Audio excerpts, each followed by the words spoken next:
There. All right, we are now joined by our Coors Light Polo winner for tomorrow's Cheez-It 355 at the Glen. It's Carl Edwards, the driver of the number 19 Stanley Toyota. This is Carl's fourth pole this season, second at Watkins Glen, and he has also swept the road course poles this season.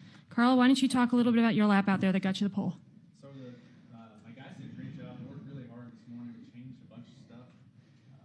I just have to really have to thank my teammates. I think, the slowest of the group yesterday, and we had a really good meeting, and they helped me a ton. And I think that input from those guys, I got to sleep on that, and I thought about it a lot. And then the changes we made this morning all came together.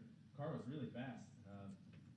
Just really proud of this pole. I think it's for us it's a good accomplishment, especially as slow as we were yesterday. All right, we'll now take questions for Carl. We'll start up front with Reed.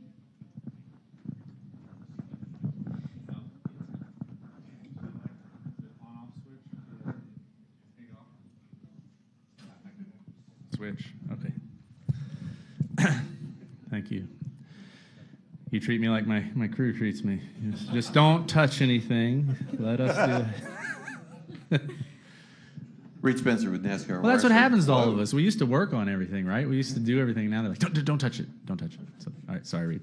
So are you now officially a road course ringer? I think so, No, I don't know. Like I told you, my road course career started pretty rough. There was the backing it into the fence here. There was the brush fire we started at VIR. I mean, there's a lot of stuff that's led up to this. So, but I'm really proud of these, doing well at these places, just because it really has been a long learning process. So now we need to put it together and get a win here. We've been close here. We've run really well, and this will be a good start to it. All right, we'll go to Lee next. But yeah, and if we had one more road course, I'm sure, like this year, I'm sure people would say, "Oh, Carl," but by next year they'll forget, and it'll be all over again. But Lee Spencer, Motorsport.com, was wondering if a lot of guys, they had their qualifying runs blocked, and is that strategy or stupidity? Man, that's a good question. I know I came down the back straightaway on our good lap, and there were at least two cars back there. And man, they did everything they could to get out of my way. So that was really nice of them. We try to be, Jason. Okay, yeah. So I know Jason Hedleski and we work really hard to try not to mess up other people in all practice sessions and qualifying sessions. Just because everybody goes to a lot of work here to get hosed on a lap like that. So I just appreciate everybody helping me. It's, here it's really easy to mess somebody up. And it's even easier to act like you didn't mean to. So that makes it more likely to happen, Dustin Lobino, front stretcher. Carl, this is the most poles you've ever won in a single season. How much pride for you personally do you take in starting up front? I take a lot of pride in starting up front. The qualifying day has become a lot more fun for me lately. It's not a track position game. There's nothing on the it's just how fast can you go. And it took me a long time to to get my mindset right to qualify when I first came into the sport. And now I really enjoy it. And what Miller Coors does is really cool. We've got those 4 poles. And they've donated over $4,000 to charities of my choice. If we get 2 more, they donate $25,000. So it's really cool that they step up and do things like that for everyone that wins the polls. So hopefully we can get 2 more and donate that $25,000. We'll go over here to Stan. Carl, Stan Creighton with the RacingExperts.com.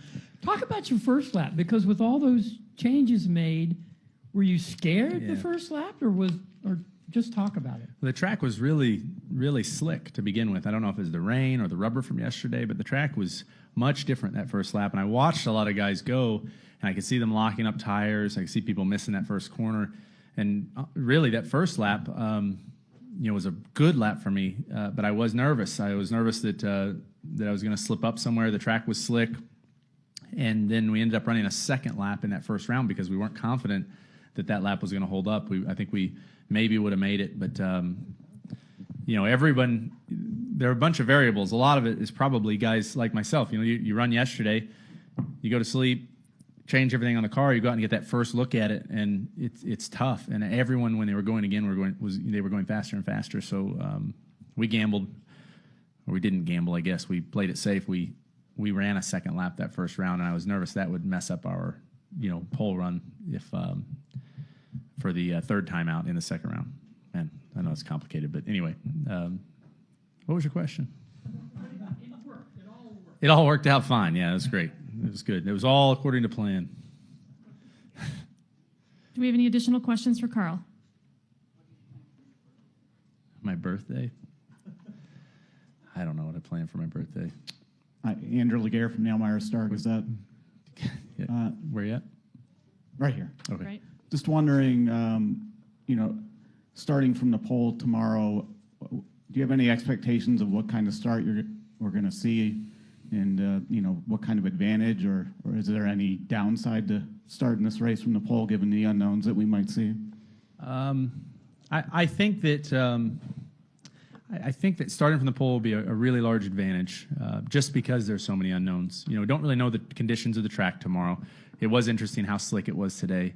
As much grip as the tire has, when you do get sideways here, the tires break loose and they can shatter quite a bit. It's a little bit treacherous. So I think running up through those S's, through the bus stop the first lap, is going to be a real battle in the middle of the pack. So yeah, if I can keep everything straight and not end up in the middle of the pack by the time we get back there, I think it'll be a big advantage to start up front. And then all day, having a good pit stall will help. Question in the back?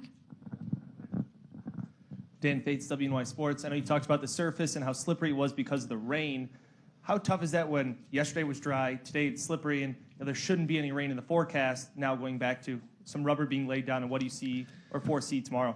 Yeah, so I don't know what exactly made it slick today. I don't know if it was the rain cleaning off the rubber or if it was the rubber from the race yesterday. So I just don't know. I don't know if it's the oils coming out of the track when it sits.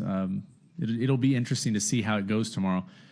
We'll watch the race closely today. I believe the Xfinity cars are on the same tire, so we'll see how the track takes rubber and see what changes. But you put all those cars out there and they run hard in the heat for a couple of hours. A lot of different things can happen. The tires can, the track can change a lot, and so none of us really know what to expect there. That'll be interesting.